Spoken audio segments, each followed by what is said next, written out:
మనం daily pin codes చూస్తూనే ఉంటాం అండ్ వింటూనే ఉంటాం, కానీ వీటి మీనింగ్ ఏంటి అండ్ ఈ పిన్ కోడ్ ఏం ఇండికేట్ చేస్తుందో తెలుసా? ఇప్పుడు తెలుసుకుందాం. పిన్ కోడ్ నార్మల్గా 6 డిజిట్స్ ఉంటాయి. ఈ 6 డిజిట్స్ డిఫరెంట్ ప్లేసెస్ని ఇండికేట్ చేస్తాయి. ఫస్ట్ డిజిట్ చూస్తే జోన్ అయితే ఇండికేట్ చేస్తుంది, అంటే నార్తా, సౌతా, ఈస్టా, వెస్టా అని. నార్త్ జోన్లో ఉన్న స్టేట్స్లో పిన్ కోడ్స్ 1 లేదా 2తో స్టార్ట్ అవుతాయి అండ్ వెస్ట్లో ఉన్నది 3 లేదా 4తో స్టార్ట్ అవుతాయి. మరి సౌత్లో 5 లేదా 6తో స్టార్ట్ అవుతాయి. ఫర్ ఎగ్జాంపుల్ ఆంధ్రప్రదేశ్, తెలంగాణ, కర్ణాటక లాంటి స్టేట్స్లో పిన్ కోడ్స్ 5 లేదా 6తో స్టార్ట్ అవుతాయి అండ్ ఈస్ట్లో 7 లేదా 8 అండ్ ఆర్మీ వాళ్ళది మాత్రం 9తో స్టార్ట్ అవుతుంది. సెకండ్ డిజిట్ చూస్తే సబ్ జోన్ అయితే ఇండికేట్ చేస్తుంది. ఆంధ్రప్రదేశ్లో సెకండ్ డిజిట్ 1, 2 లేదా 3 ఉంటాయి, కానీ తెలంగాణలో 0 ఉంటుంది, ఎందుకంటే తెలంగాణలో సబ్ జోన్ కోడ్ 0 కాబట్టి. ఇక థర్డ్ డిజిట్కి వస్తే డిస్ట్రిక్ట్ని అయితే ఇండికేట్ చేస్తుంది.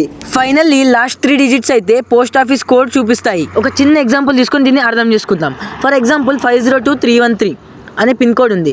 దీంట్లో 5 అనేది జోన్ని చూపిస్తుంది, అంటే సౌత్, అండ్ 0 జోన్లో ఉన్న సబ్ జోన్ని తెలుపుతుంది. ఇక థర్డ్ డిజిట్ 2 మాత్రం సబ్ జోన్లో ఉన్న డిస్ట్రిక్ట్ని రిప్రజెంట్ చేస్తుంది. ఫైనల్లీ లాస్ట్ 3 డిజిట్స్ డిస్ట్రిక్ట్లో ఉన్న పోస్ట్ ఆఫీస్ కోడ్ అయితే చూపిస్తాయి. ఇన్ఫర్మేటివ్ కంటెంట్ కోసం మన మాస్టర్ నాలెడ్జ్ని ఫాలో చేసుకోండి.